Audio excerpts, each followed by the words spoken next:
Audio Jungle. Audio Jungle.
The 1 Series M-Coupe is worthy of its prestigious badge. It returns BMW's performance division to its roots by appealing to a more youthful audience, while its compact dimensions and immersive driving experience are reminiscent of the original E30 M3. The only real departure is the grunty rather than revvy nature of its engine. But with turbo power being the future for M, that's the way it's going to be from now on. And based on how the 1 Series M-Coupe performs, that's no bad thing. Let's spare the suspense. You have already seen our verdict on BMW's fastest ever 1 Series. The new M Coupé gets a full 5 stars.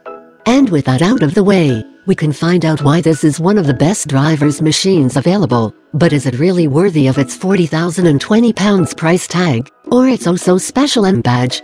As with all M cars, the engine takes center stage. It's not a bespoke unit. It's the twin-turbo, straight-six 3.0-liter from the Z4. BMW's M division has fiddled it though. As a result, power is up to 335 bhp, but it's the torque that really matters. With 450 New Mexico available from just 1,500 RPM and a peak of 500 New Mexico, there is more in gear grunt than even the M3's V8 has. You don't have to rev the unit to get the best from it, which may not seem very but with turbo power being the future for the company's engines, that's the way it's going to be from now on. The new M5, for example, gets a twin-turbo V8.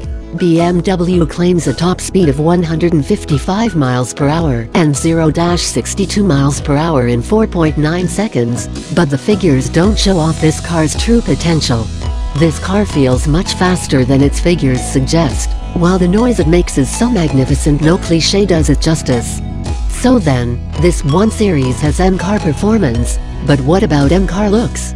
Bazooka exhausts, big rims and bumpers that seem to have been intended for a larger vehicle help set it apart from the normal coupé. It sits lower too, and the track is wider to accommodate suspension that has been lifted straight from the M3. So too have the performance brakes and sport differential. This shuffles toward between the rear wheels for maximum traction when exiting corners or, once you have exceeded the limits of grip, it delivers impressive tail slides. Thankfully, the M1 is nothing but predictable, sending clear messages through to the driver, to the point that your backside can almost read the bumps in the road like Braille. All this makes the M1 a totally involving and therefore thoroughly delicious car to drive. However, it won't suit everyone. Some may find the ride too firm, while others may be disappointed there's no paddle shift gearbox option. It's manual only, though the short-throw 6-speed box is a delight.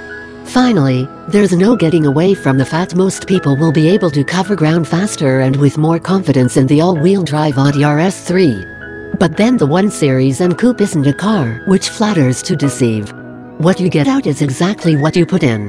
And that's how it should be with an M-car. Not everything is perfect though. Sure, the interior is nicer than the normal coupes. You get leather with Alcantara, bespoke dials, a chunky steering wheel and some M Sports seats, which are both supportive and comfy. Yet it still doesn't feel worthy of the £40,020 price tag. The rest of the car, however, does. And when you consider it's 13 grand less than an M3, it starts to seem like a bit of a bargain. Being smaller and therefore less practical means it's more of a toy. But should you have the means, what a toy. If you want one, you'd better move quickly though, as only 450 1 Series M-Coupes will come to Britain. What's more, most are already sold.